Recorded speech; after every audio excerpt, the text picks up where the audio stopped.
राजा की टुकड़ी जा रही है। राजा को बहुत जोर से प्यास लगी है। ठेकेदार साहब, राजा कह रहा है जाओ, जाकर के पानी लेकर के आओ, बहुत जोर से प्यास लगी हुई है। सैनिक गया राजा का, देखा कि सामने एक झोंपड़ी बनी हुई है, उसमें एक अंधा सूरदास बैठा हुआ है, भजन कर रहा है।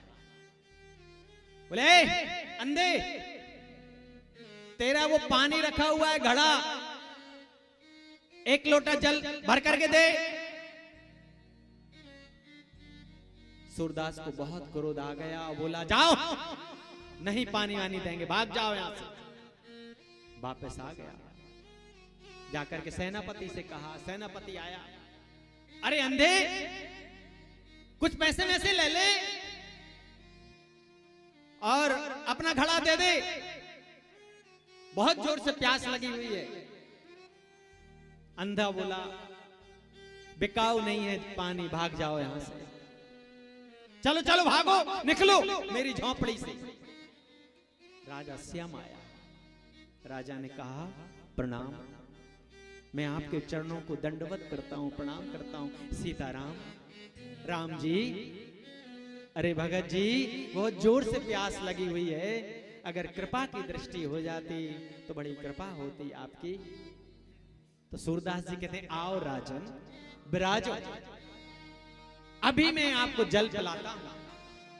और सूरदास जी उठे हैं, उठ करके जल भर करके राजा को दे रहे हैं। राजन, शीतल जल से अपनी प्यास बुझाइए, बताइए और मैं क्या सेवा करूं आपकी।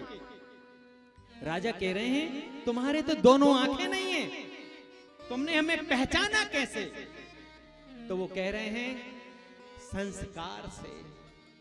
राजन, मैं तो ये भी जानता हूं कि जो पहले आया था वो तुम्हारा सैनिक सिपाही था, उसको कैसे पहचाना कि सिपाही रोम में रहता है, मैं राजा का सैनिक हूं, घमंड में रहता है, तो इसलिए वो दूसरों की इज्जत करना नहीं जानता है।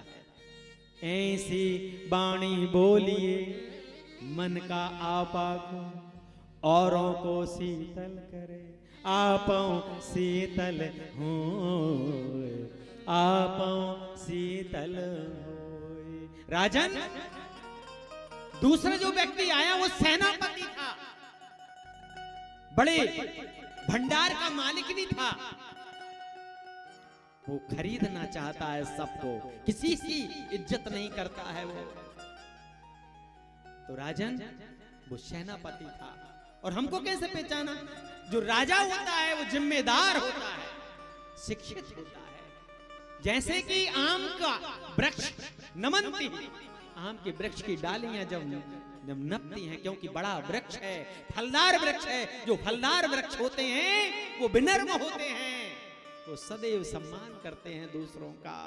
राजन, आप राजा हैं, आपके संस्कार हैं, व्यक्ति की वाणी से उसका संस्कार झलकता है, कैसा संस्कार है राजन। इसलिए मैया अपने बच्चों को सुंदर संस्कार देना है, सीताराम बोलना सिखाना है, राधे श्याम बोलना सिखाना है, टाटा बाय बाय नहीं सिखाना है। हमको अपने बच्चों को good morning, good afternoon, good evening नहीं सिखाना है। सीताराम, शुभ प्रभात, जीवन में शुभ ही शुभ हो।